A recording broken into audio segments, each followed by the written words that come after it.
There's Smart Drivers talking to you tonight about new drivers getting your license and driving after said license and keeping yourself safe to prevent being involved in a crash.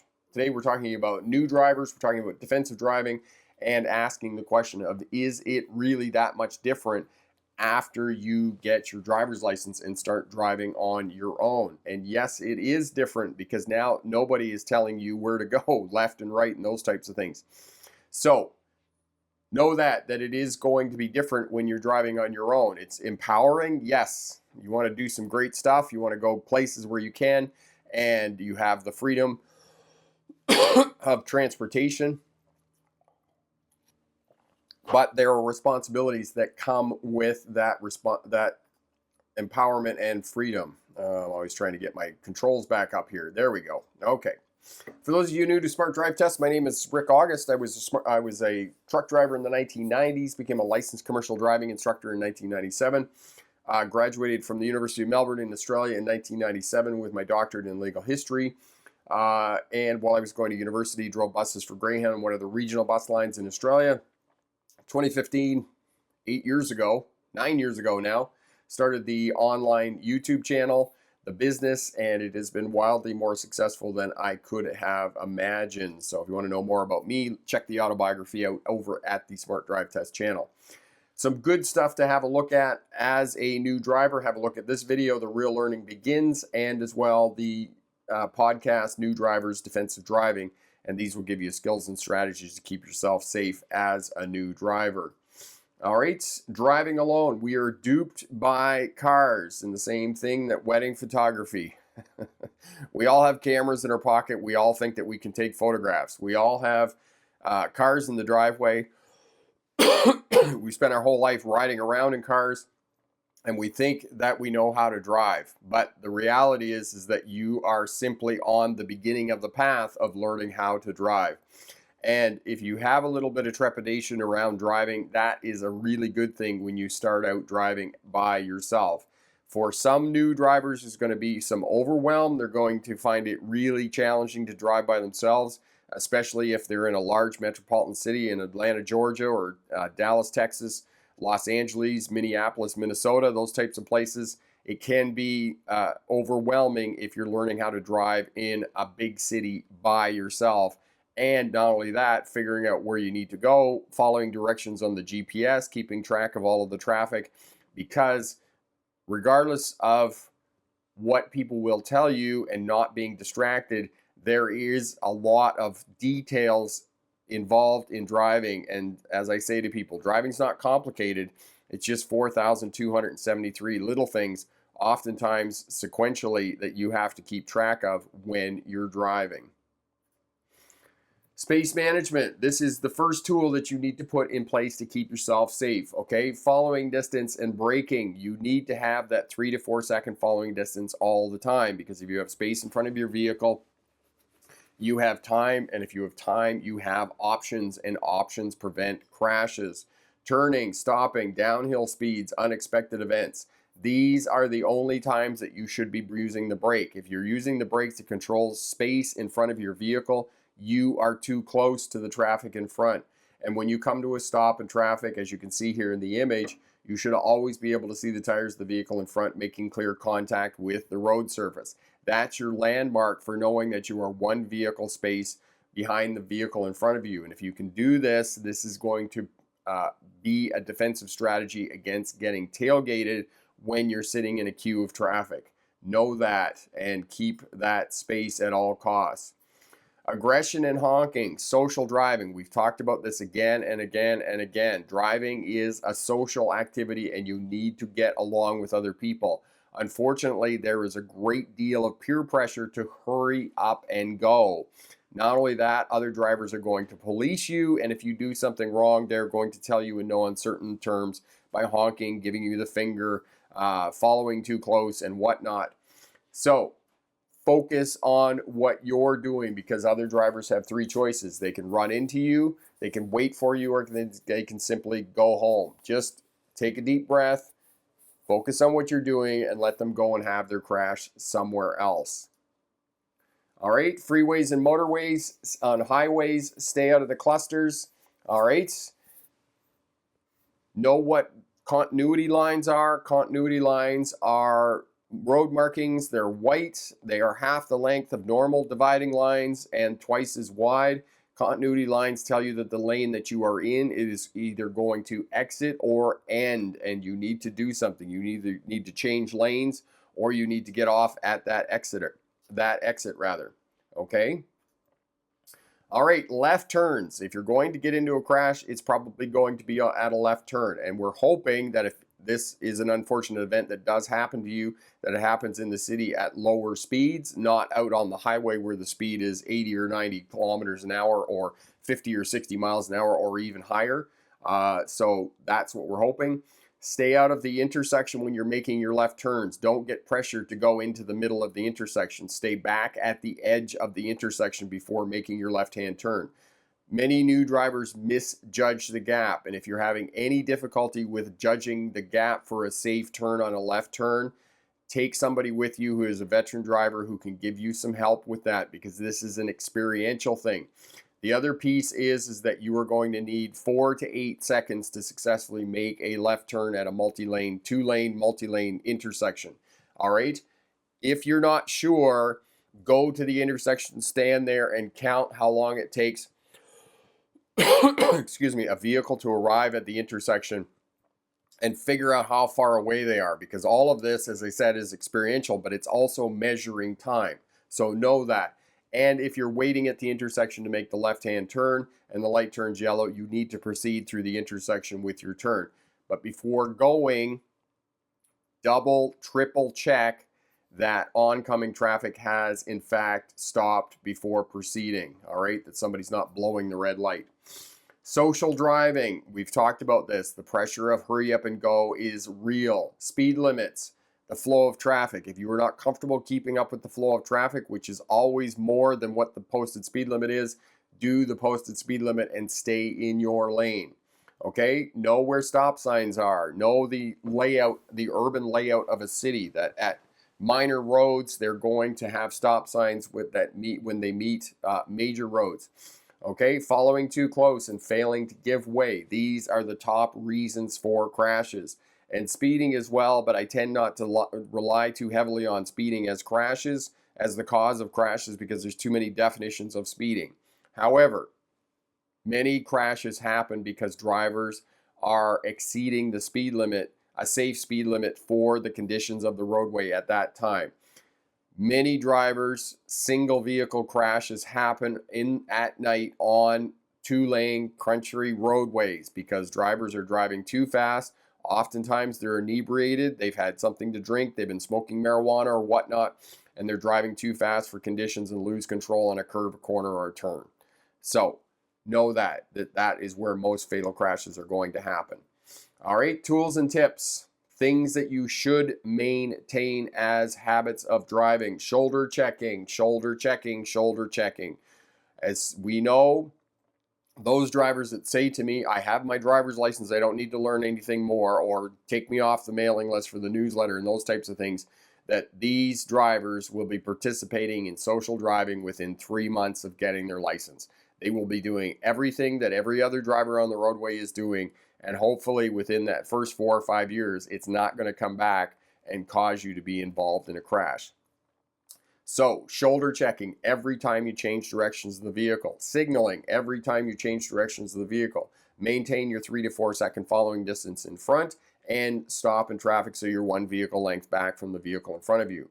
Okay? Following other traffic. Always, always maintain that following distance of being able to see the tires of the vehicle in front making clear contact with the pavement. And remember, shoulder checking is to driving what not checking to see if a weapon is loaded is to gun safety.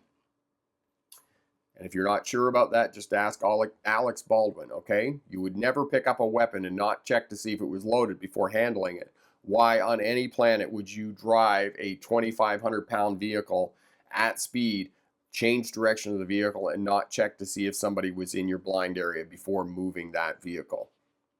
It happens all the time, unfortunately.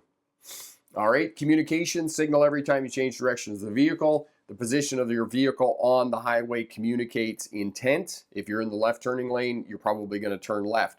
If your vehicle is coming up to the intersection and slowing in relation to that intersection and you're moving the vehicle right, it's a good chance that that vehicle is going to turn right. Okay, lights and signals, hand gestures, eye contact. And these are the ways that we communicate with other traffic as well. Use your horn, but use it sparingly when you're driving. In North America, the horn is seen as a sign of aggression. Okay? You can be right or you can be dead right. Okay? If you're not sure of a traffic situation or how to proceed, simply stop.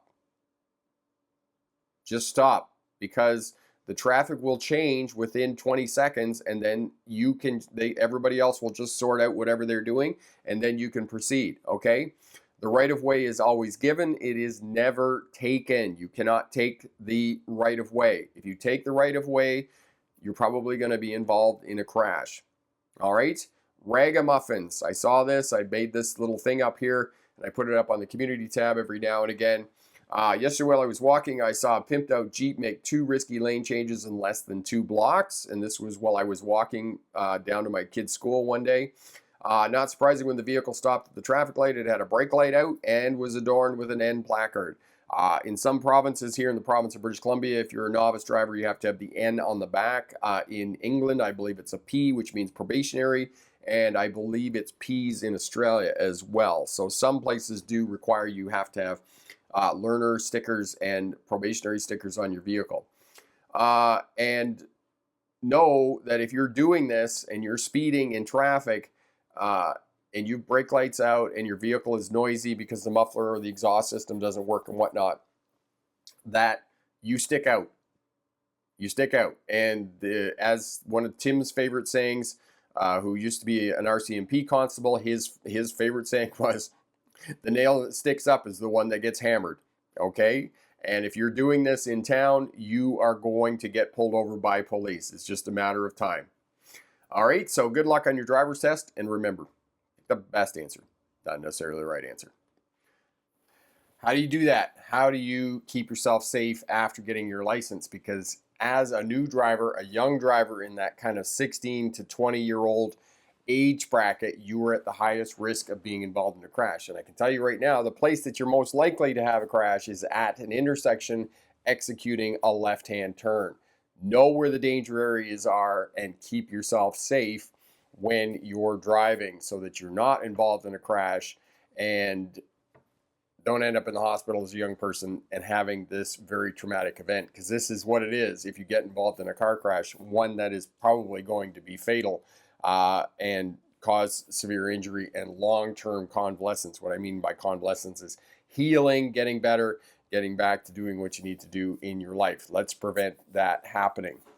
So new drivers, as I said, are at the highest risk of being involved in a crash owing to mostly their inexperience, but also their, let me rephrase that, inexperience of driving a car, but also all of the potential hazards that could happen on a roadway. You're dealing with a combination of things that can change moment to moment, block to block, second to second as you're driving.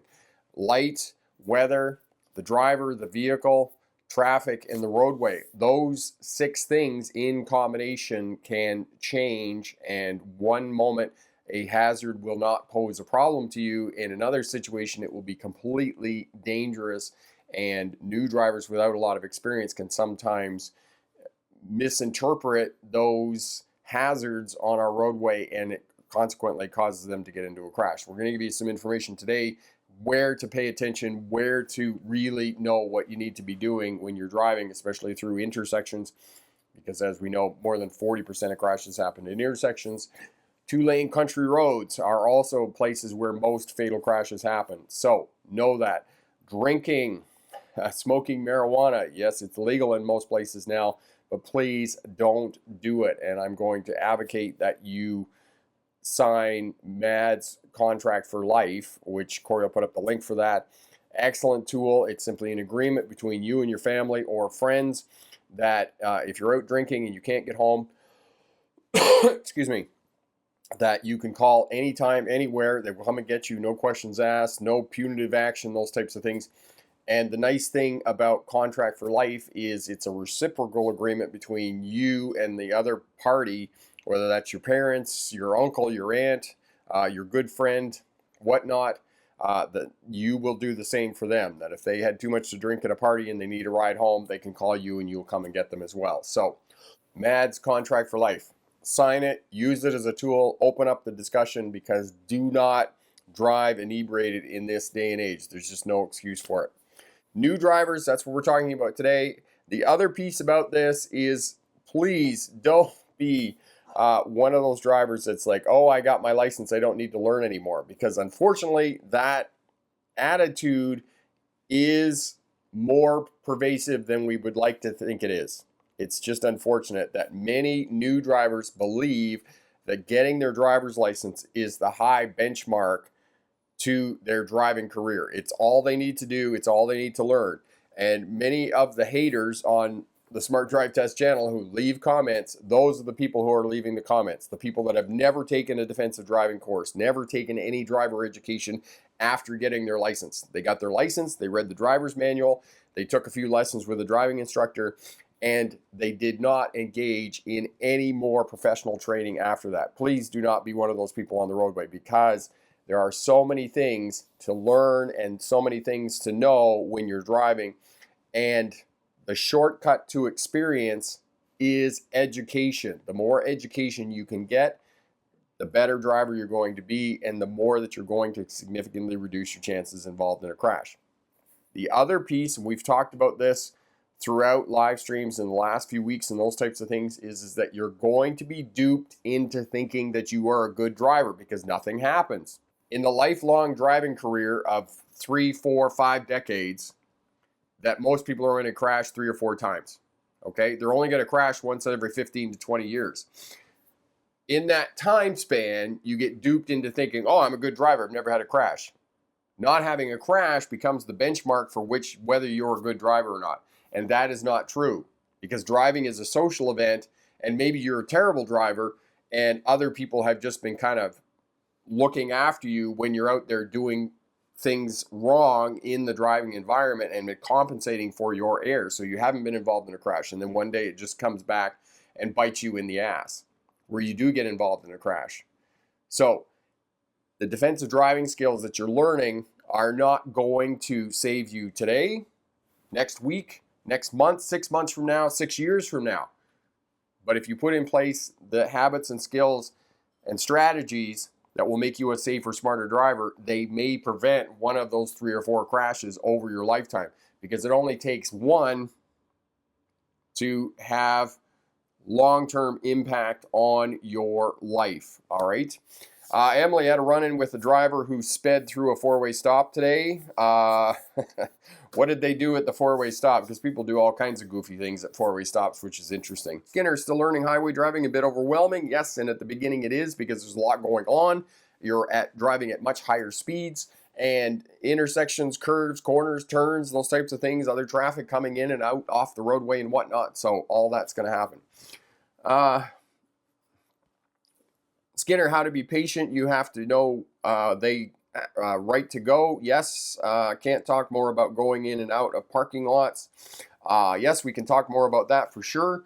Mary and I came to a 4-way stop. Guy arrived at the same time as me. We both waved to each other to go first, both laughed, and he let me go. I said, thank you. Awesome. And that's what's going to happen, right? Sometimes you're going to pause. The other person is just going to let you go at the 4-way stop sign. It happens. My friend Rob is here from Sudbury, Ontario. So you think you can drive. You think you can drive.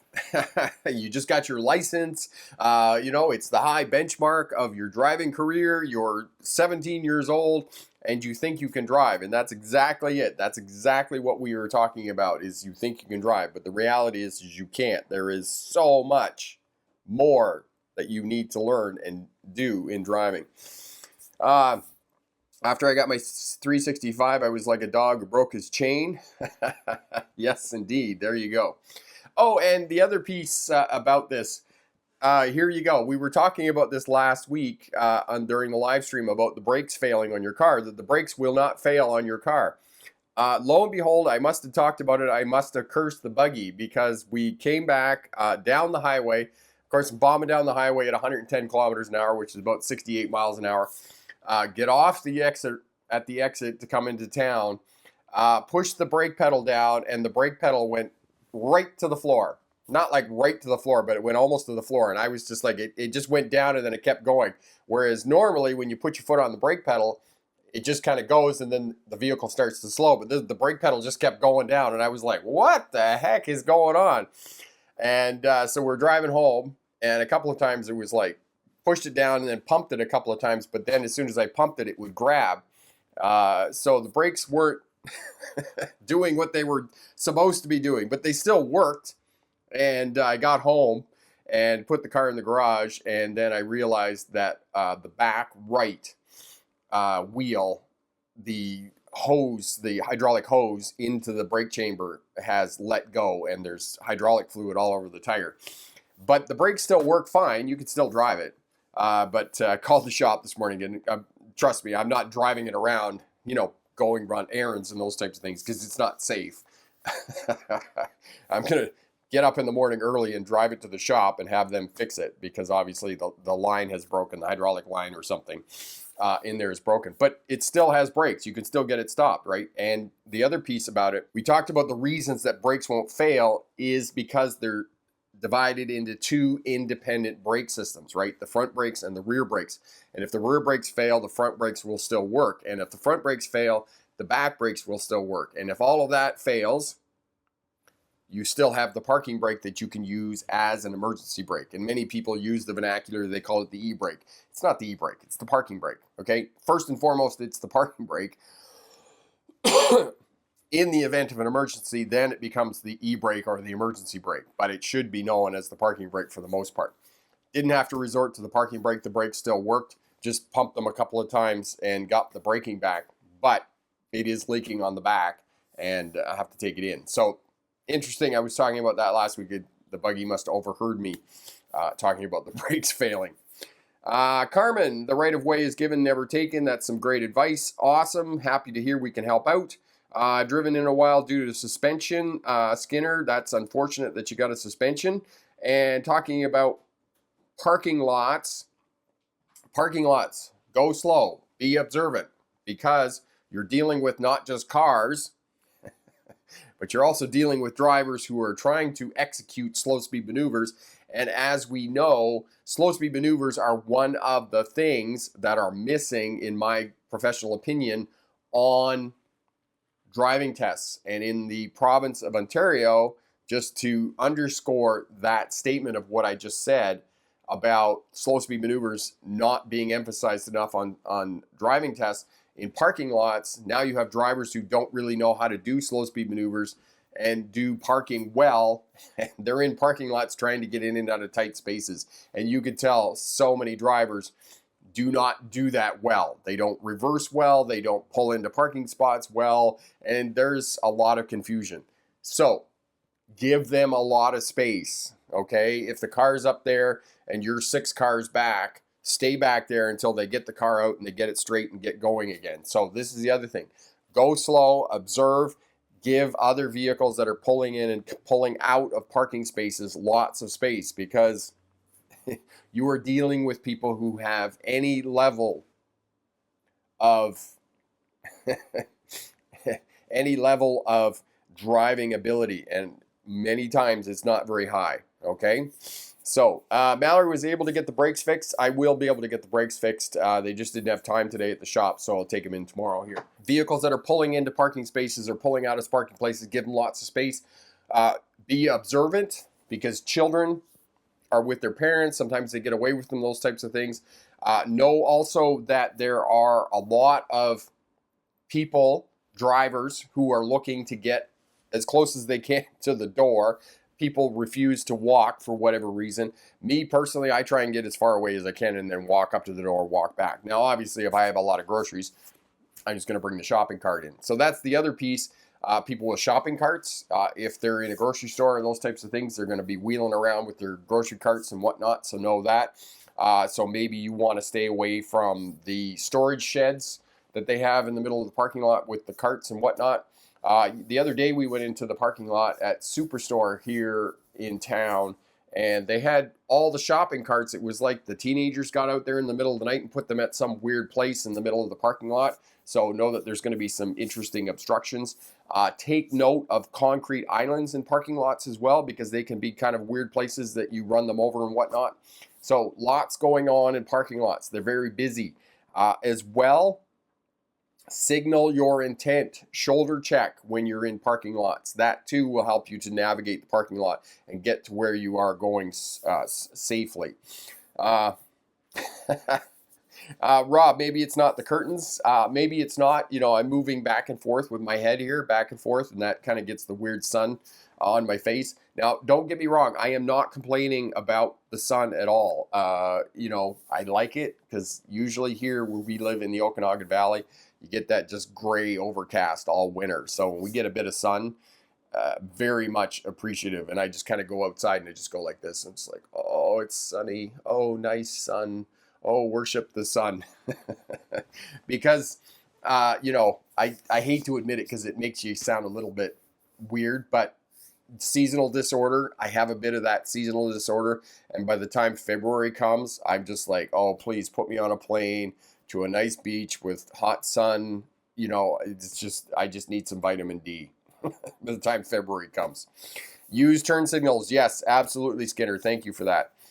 Marion, I hate when they crowd you when you are trying to back out of a parking space. Yes, and they do that, Marion. They do crowd you, which is just like, can you stay back? Can you, like 3 or 4, maybe even 5 car lengths away? So if you see other people who are doing that when you're in parking lots, just stay back and give them lots of room to get their vehicle out. Because people don't know how to reverse. They don't know where their vehicle is in space and place. So if you're right up on them and you're crowding them, that is not helping them. And that is adding to everybody's anxiety in the parking lot. So the more space you can give, the better it's going to help out. And as Mallory said, no need to speed in a parking lot. Absolutely. There are simply too many hazards in a parking lot, okay? And as well, take note of crosswalks. There are lots of marked crosswalks in parking lots. Pedestrians, kids, scooters, skaters, those types of things. Me on my bicycle, because oftentimes in the summertime when I can ride my bicycle around, I will jet down to the parking or the grocery store, the shop, pick up a couple of things for supper, because I have panniers on my bicycle and I can just load it into there. But, I'm ripping through the parking lot too, so take note of that. Marion, just like me, I'm like a lizard in spring. I sit in the sun. Yes, and I would just love to do that, Marion, right now.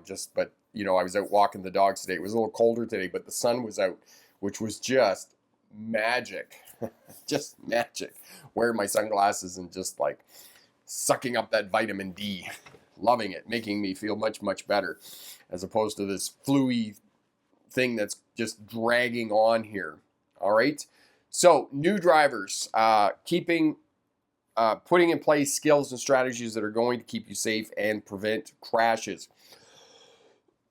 And again, space in front. Manage that space, that 3 to 4 second following distances. And I was talking about in the presentation, you should be controlling following space in front of your vehicle with the accelerator, not with the brake. If you're using the brake to control space in front of your vehicle, you are following too close. The only time that you should be using the brake when you're driving in a forward motion is to slow down to turn, slowing down behind other turning vehicles, slowing down for traffic lights to come to a stop, controlling your speed on a downhill. Those are the only times you should be using the brake. Other times you should not be using the brake to be controlling that space in front. As well, make sure that you maintain that one vehicle length between you and traffic in front of you.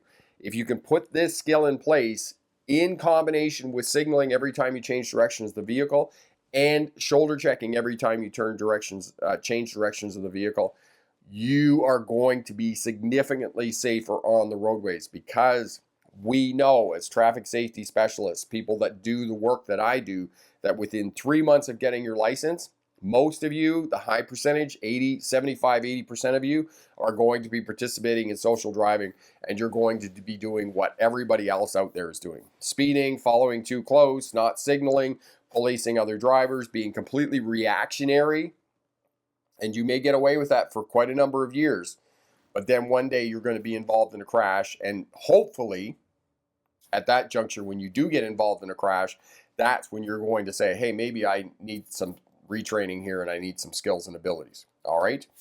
Carmen, what is smart to do when I am in a lane that merges? Okay, so again, Carmen, reading your traffic signs, right? Knowing that that lane is going to end or it's going to merge, and you need to get over into the other lane. Now, many drivers, new drivers, will panic and they'll come to a stop, and that's not what you want to do, right? Look farther down the road, read your traffic signs, keep that skill in place, and identify the lane merge. Identify the fact that it's merging from 2 lanes into 1 lane, because those bottlenecks are part and parcel of too many cities, because, you know, urban planning is not something that happens holistically. And what I mean by holistically is they don't plan the whole city all at once, right? It's kind of like a house with hodgepodge. It's right. They build one part of the city and it develops, and then they build another part, and then they get another part, and the 2 parts don't line up, and now they have a roadway that went from 2 lanes or 4 lanes and goes back down to 2 lanes, and you get a merge in it. So that's what's going to happen. So it's a matter of looking farther down the road, observing, reading your road signs, signaling early, and merging and getting over, okay? And of course, the more experience you get, the more driving around in an area where you live, all of this is going to get easier. Mallory, when you are shoulder checking, don't look over the wrong shoulder when you're turning. Yes, turn shoulder check in the direction that you're moving your vehicle. So if you're turning right, you're moving right, shoulder check right. If you're moving left, turning left, shoulder check to the left. Okay?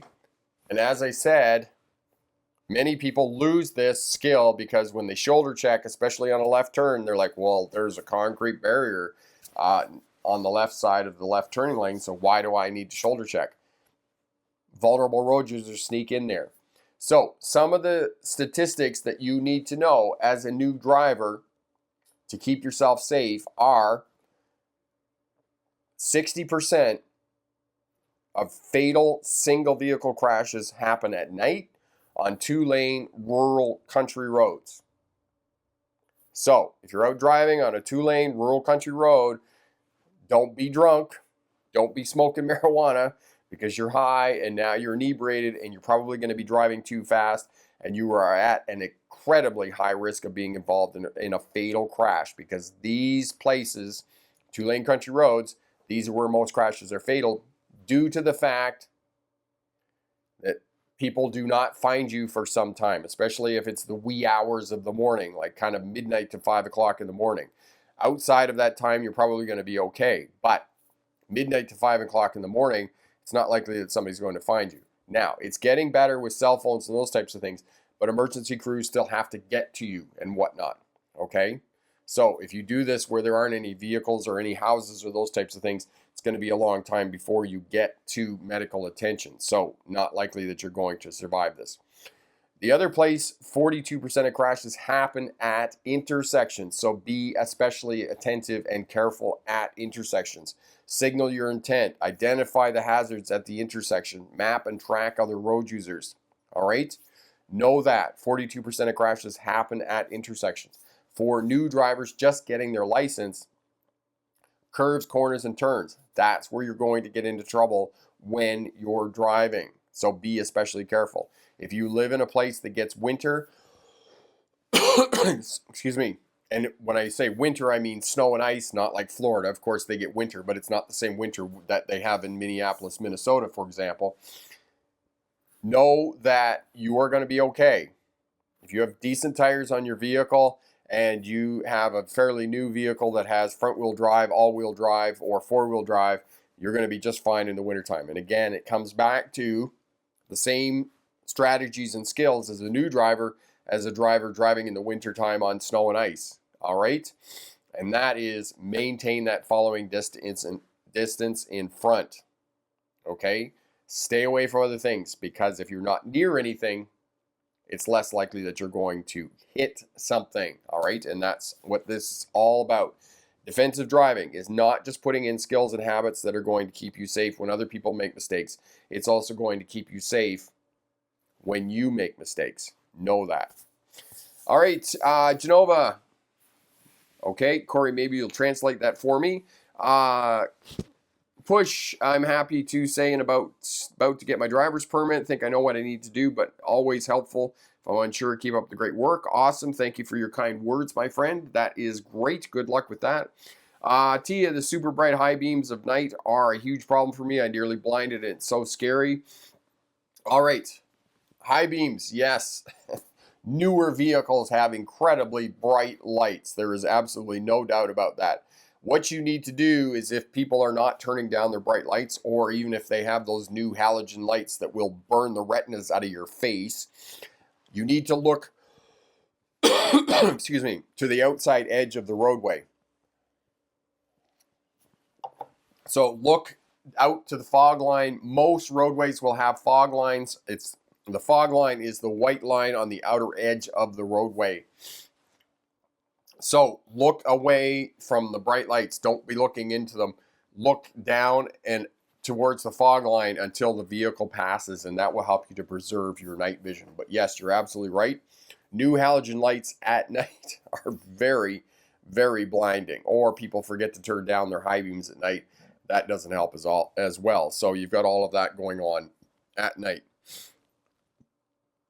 Very good too. Did my evaluation and passed today, and that is awesome. Thank you for translating that for me, Corey.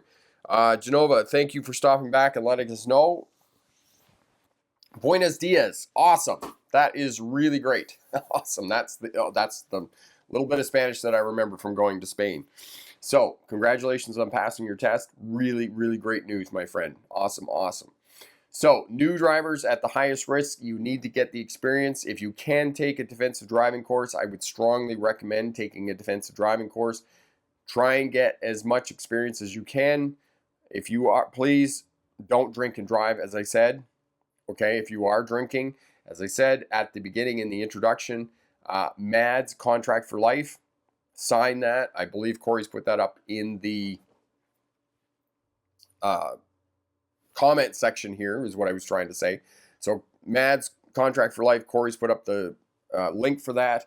Have a look at that. Sign that with your family, with your friends, somebody that you can have an agreement with, that if you're drinking at a party, somebody needs to come and pick you up. They will come and pick you up, and it's a reciprocal agreement that you will go and do the same for them as well.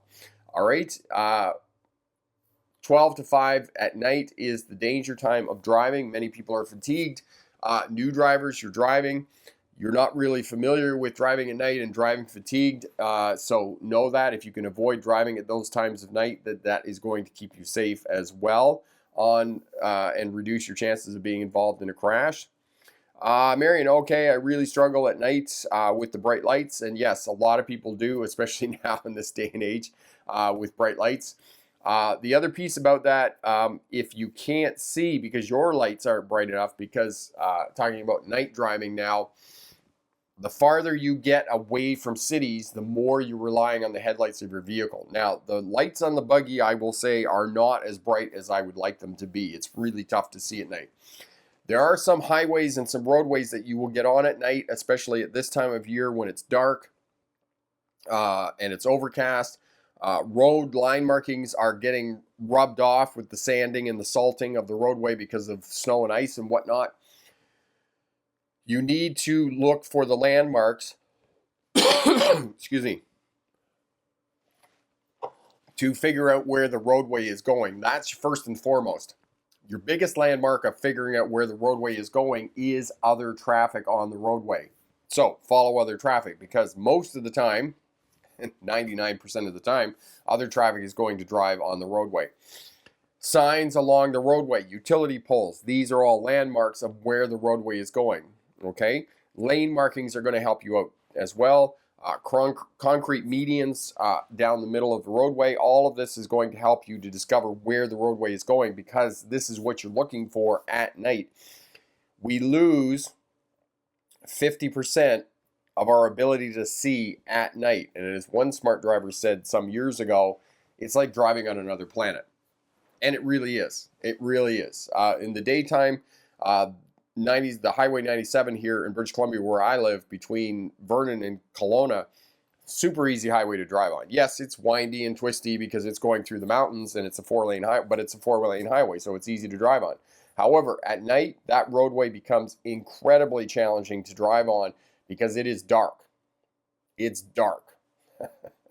And the roadway just blends right into the darkness because we don't have reflective paint anymore, and that makes the roadway hard to see. So hopefully they're coming along with some technology that's going to help us out with all of that. But you need to look for all of those landmarks that are going to keep you safe and allow you to navigate driving at night. Jackson, a family member said I need 12 A's in a row to be test ready. Not sure. 12 A's in a row. Who's going to give you 12 A's in a row for you to be test ready? That's an interesting statement. Fred, my friend, how are you? And my friend Epic is here. Hello, Epic. From what I've seen, when they have a full license or probationary license, U.S., they tend to drive with the flow of traffic. However, for Canadians, you're still required to drive with a rule for full. Yes. However, most people, after they get their driver's license, as I said, within 3 months of getting their license, they are participating in social driving. They're doing what everybody else does. They're keeping up with the flow of traffic. They're following too close. They're policing other drivers. They're hoping on a wing and a prayer that they can react in time to prevent a crash. And that's not what you want to do at all. If you want to stay safe, you need to put in place different skills and strategies than what everybody else is doing on the roadway, for sure. Rob, I teach on the edge of a meteor crater, literally. Are you saying that new drivers are interesting to teach? Is that what you're saying, Rob? Marion, this is true. Our street lights here are dull, and it's raining. The roads and the lights blend in, and that's when I struggle. And yes, absolutely. And the whole Highway 97. I came back from the north last night and driving on that roadway, and it's the same thing. It is challenging to drive at night on these roadways here in British Columbia because they're not well lit. The road markings are nigh existent. They barely exist. And you're looking for landmarks. You're looking for the road signs along the roadway. You're watching, following other traffic, looking for what little bit of road marking is there, concrete medians and those types of things. You're really looking for all the landmarks that you can find to keep yourself safe on the roadway. Fred, everything I turned left at night was looking for those concerts, the concrete medians and that type of thing, concrete islands and whatnot. So yes. Mallory, even though I'm a smart passenger, I still enjoy watching your channel and love learning about your skills and techniques needed for driving, and that is awesome. Marion, white-knuckle driving. Yes, that's what they call it. I try not to participate in white-knuckle driving because if I'm all tense and I'm holding the steering wheel like this, I'm not relaxed to be able to take in all the information I need to keep myself safe when I'm driving at night. So I try to stay relaxed. And probably just because I did a lot of night driving when I was driving truck and when I was driving buses. So try to stay relaxed, looking as far down the road as you can, following other traffic, looking for the landmarks when you're driving. And it's not just at night. Looking for all these landmarks can help you in inclement weather as well. When you're driving in the rain, driving in fog, driving in snow, whatnot. Again, looking for all those landmarks to keep yourself on the roadway and keep yourself safe. And for new drivers, again, you don't have a lot of this experience because when you did your driver education, when you were preparing for your driver's test and learning how to drive, you may have learned how to drive in the summertime. You have absolutely no experience driving in snow and ice. You may have driven only when conditions were favorable. Every time you went out, it was sunny, roads were dry, and now you have to learn how to drive in the rain. And we don't drive in the rain very often.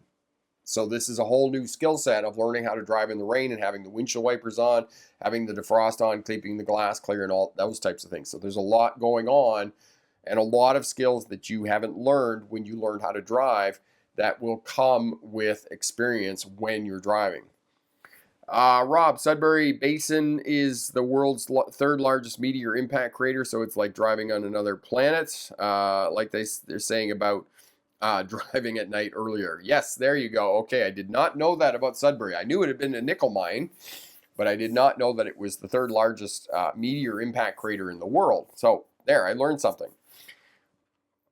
Marion, thank you. I will learn, put those skills in place, and that will definitely help you out. But try not to do that white knuckle driving, because what it's doing when we're anxious or we have a lot of trepidation about driving at night and we're just grabbing the steering wheel, it's shutting down some of our faculties to be able to observe and to identify the landmarks that are going to help us to drive safely.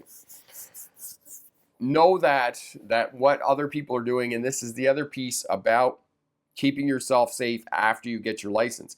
What everybody else on the roadway is doing is participating in social driving. The pressure of social driving is real. That pressure is hurry up and go. You do not want to succumb to that pressure of hurry up and go, because that is going to cause you to make mistakes when you're driving, especially when you're making a left-hand turn. If the traffic behind you is honking and those types of things, and you're not safe with the gap, but then you go and the gap is too small, now you're endangering yourself, endangering others on the roadway. So if you're not comfortable or you feel that you don't have enough experience, maybe take another driving lesson with a driving instructor, or ask somebody who is an experienced driver if they can go out with you and ride with you and maybe give you a few pointers about driving, okay? Because driving after you get your license and driving alone, navigating, figuring out intersections and those types of things, there is a lot of information that you need to take in on your own. And maybe you didn't get those skills and abilities when you were learning how to drive. You didn't take in that information because when you're learning how to drive and you're preparing for a driver's test, some of that information doesn't get through. It doesn't get in, and it doesn't get instilled in your brain because you're so focused on the test and what you need to do for the purpose of the test.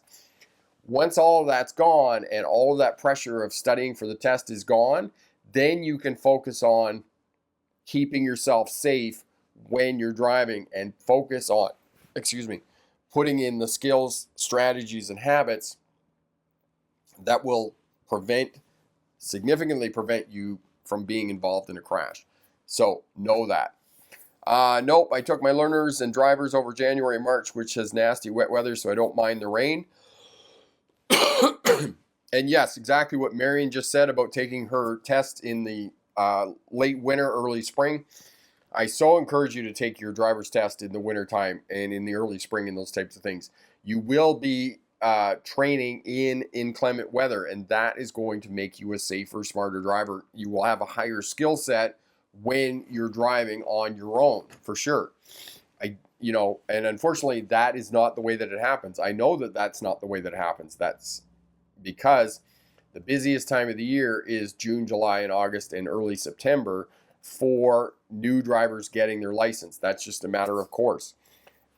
It's also a matter of the school schedule, because that's when they have free time to go and practice, to go and take their driver's test and those types of things. Otherwise, they're busy with school, they're doing exams and those types of things, so they don't have a great deal of time to dedicate to getting their driver's license. It is what it is. But if you can get your driver's license during the winter time, it's going to be an easier driver's test for one thing. And as well, you're going to come out of the other end of it with a higher skill set than most other people on the roadway. And Corey's just put up the video. Corey got ahead of me there on getting your driver's license in the winter time and taking an easier test. Thank you for that, Corey. Ray, I am having a wonderful day, and I hope you're doing the same, my friend. Epic. On the highway when I had a permit, or if I passed back in 2018, I was forced to do at the flow of traffic, even though the safe choice would have been going the posted speed limit. And this is the other piece. You may feel more comfortable going the posted speed limit. Now, doing this posted speed limit or the flow of traffic, neither one is going to be safer than the other. Now, obviously, if the posted speed limit is 50 miles an hour and everybody on the roadway is doing 75 miles an hour, that's obviously not safe. However, most of the time, keeping up with traffic flow is going to make you more predictable, okay? Unfortunately, traffic flow is much higher than what the posted speed limit is, and if you're driving the posted speed limit, you are an obstruction to other traffic. Other traffic is trying to get around you, pass you, and those types of things. And if you're out on a 2-lane urban highway, they're backing up behind you and they're trying to figure out how to pass you. I've been in that experience quite a number of times. Not always with new drivers, but big trucks, semi-trucks, especially here in the mountains, because they are limited by the amount of power that they can generate and how fast they can get up on a hill. So what happens is there's a lot of cars that pile up behind them, and then you either got to get out and pass them, or you have to wait for a passing lane to get out by them. So there's a couple of things going on there. And slower traffic often forces other traffic to get out and pass. And of course, passing is a dangerous maneuver because you can end up in a head-on crash. All right. Fred, it's so quiet and weird when I first drove by myself, but I'm getting used to it. Just staying local so far. That is awesome, my friend. Ray, awesome. New Jersey, you barely be moving if you're driving in the summertime. And yes, there are places, as Kev just said, in New Jersey and other places in the summertime where there is a lot of traffic. And it's the same here where I live. We live in a resort town. We get a lot of tourists from the neighboring provinces that come here. And in the summertime, yes, it can be very busy here and you're not going to get very far. We also have a saying here. We have 27th Ave through town. It's one of the main routes. 27 kilometers an hour on 27th Ave. That's what we call it. If you're going faster than 27th, it's usually the middle of the night that you're out on that roadway. Carmen, any tips for driving a bigger vehicle than you are used to? My dad wants me to drive his humongous van. Yes, and we have a video for that, driving a larger SUV. So have a look at that video. The other thing is you need to look farther down the road. You'll need to learn how to use your mirrors because some of these larger vans will have really big blind areas and you'll need to shoulder check. You'll need to give yourself more space. You'll need to do some slow speed maneuvers, and I would recommend that you do that, getting into some parking spaces and places. Go to a parking lot, for example, where there isn't much traffic or other vehicles parked there, and just do some forward figure eights, do some reverse figure eights back into some parking spaces and those types of things so that you can get used to driving that bigger vehicle that you are not used to. So that'll help you out. Also know that there are bigger blind areas the bigger the vehicle is. So your two biggest blind areas on your vehicle are to the rear of the vehicle and to the passenger side of the vehicle. And if you can't see out the back, it doesn't have a backup camera, those types of things. Before you reverse, you might want to get out and do a walk around. So know that. And Corey's put up the video there on how to drive a sport utility vehicle. So that'll lend into driving that bigger vehicle and keeping yourself safe. Corey said, strictly speed limit or keeping with traffic flow. Either way, keep your space. Yes. And that is absolutely true what Corey just said, and just underscore that again. If you are going faster than the posted speed limit, make sure that you maintain at minimum. This is one of the golden rules of driving. 3 to 4 second following distance in front. Stay out of those clusters on the highway. Stay out of those clusters if you can in the cities and whatnot. I know it's quite a bit harder in the city, but try to stay out of those clusters. And again, coming to a stop in traffic in a lineup, stay back one vehicle length, okay? And your landmark for that is the tires making clear contact with the pavement. And that is going to keep you safe because space buys you time, time buys you options, options prevent crashes. And in the event of an emergency, it's much faster to drive out of an emergency situation than it is to try and brake. But you can only steer out of an emergency situation if you have space. So you need to maintain that space at all costs in front of your vehicle. And in many places, as we just said here, as Kev just said, in New Jersey in the summertime, there's lots and lots and lots and lots of traffic. So on the three sides, the two sides of your vehicle and behind you, you can't control the amount of space you have, but you can always control that space in front of your vehicle. All right. And people say to me, oh, well, you know, if I do that where I live, people are going to cut in. If they do, that's fine. Let them go and have their crash somewhere else. Okay. But you can always control that space in front of you. People are not going to take that space up. I know. I do it all the time. I've been driving like that for a very long time now, and people seldom get taken that space. And if they do, I just reclaim the space. Okay? I always have that space in front of my vehicle. You must be thinking of the Garden State Parkway from Perth Amboy, New Jersey to Cape May. Sadly, the northern section, Paramus to I-87 in Spring Valley, gets treated as no learner drivers. Yes, unfortunately. Tia, I believe in space between myself and the car in front of me. I just hate it when folks zoom in front of me. And yeah, they're going to do that. But you, like I said, Tia, you just let them go and have their crash somewhere else. Okay? Just, hey, have a nice day.